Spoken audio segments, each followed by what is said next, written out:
बुद्धि का फल। एक रोज की बात है कि बादशाह अकबर के दरबार में लंका के राजा का एक दूत पहुंचा। उसने बादशाह अकबर से एक नई तरह की मांग करते हुए कहा, जहांपना, आपके दरबार में एक से एक बढ़कर बुद्धिमान, होशियार और बहादुर दरबारी मौजूद हैं।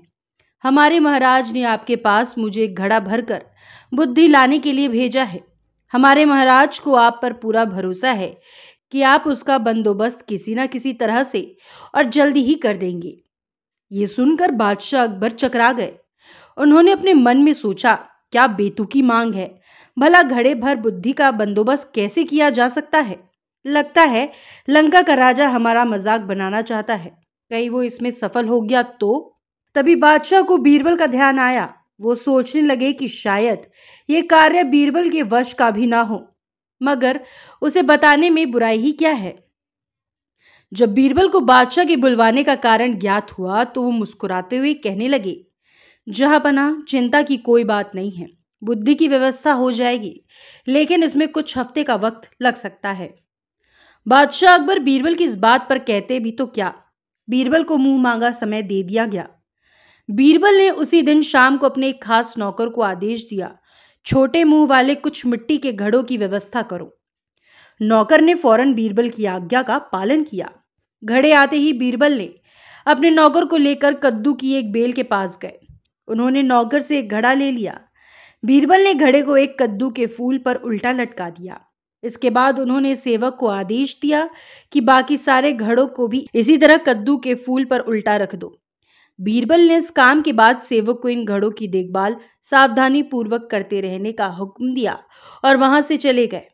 बादशाह अकबर ने कुछ दिन बाद इसके बारे में पूछा तो बीरबल ने तुरंत उत्तर दिया, जहांपना, इस कार्य को हो चुका समझें। बस 2 सप्ताह का समय और चाहिए। उसके बाद पूरा घड़ा बुद्धि से लबालब भर जाएगा। बीरबल ने 15 दिन के बाद घड़ों के स्थान पर जाकर देखा कि कद्दू के फल घड़े जितने बड़े हो गए हैं। उन्होंने नौकर की प्रशंसा करते हुए कहा, तुमने अपनी जिम्मेदारी बड़ी कुशलतापूर्वक निभाई है। इसके लिए हम तुम्हें इनाम देंगे। इसके बाद बीरबल ने लंका के दूत को बादशाह अकबर के द्वार में बुलवाया और उसे बताया कि बुद्धि का घड़ा लगभग तैयार है। और बीरबल ने तुरंत ताली बजाई। ताली की आवाज सुनकर बीरबल का सेवक एक बड़ी थाली में घड़ा लिए हुए बड़ी शान से दरबार में हाजिर हुआ। बीरबल ने घड़ा उठाया और उसे लंका के दूत के हाथ में सौंपते हुए कहा, लीजिए श्रीमान, आप इसे अपने महाराज को भेंट कर दीजिए। लेकिन एक बात अवश्य ध्यान रखिएगा कि खाली होने पर हमारा ये कीमती बर्तन हमें जैसा का तैसा वापस मिल जाना चाहिए। इसमें रखा बुद्धि का फल तभी प्रभावशाली होगा जब इस बर्तन को कोई नुकसान ना पहुंचे। इस पर दूत ने कहा, हुजूर, क्या मैं इस बुद्धि के फल को देख सकता हूं? हाँ हाँ, जरूर, बीरबल ने गर्दन हिलाते हुए कहा। घड़े देखकर परेशान होते हुए दूत ने मन ही मन सोचा, हमारी भी मति मारी गई है। भला हमें क्या सूझी? बीरबल का कोई जवाब नहीं। भला ऐसी बात मैंने सोची कैसे?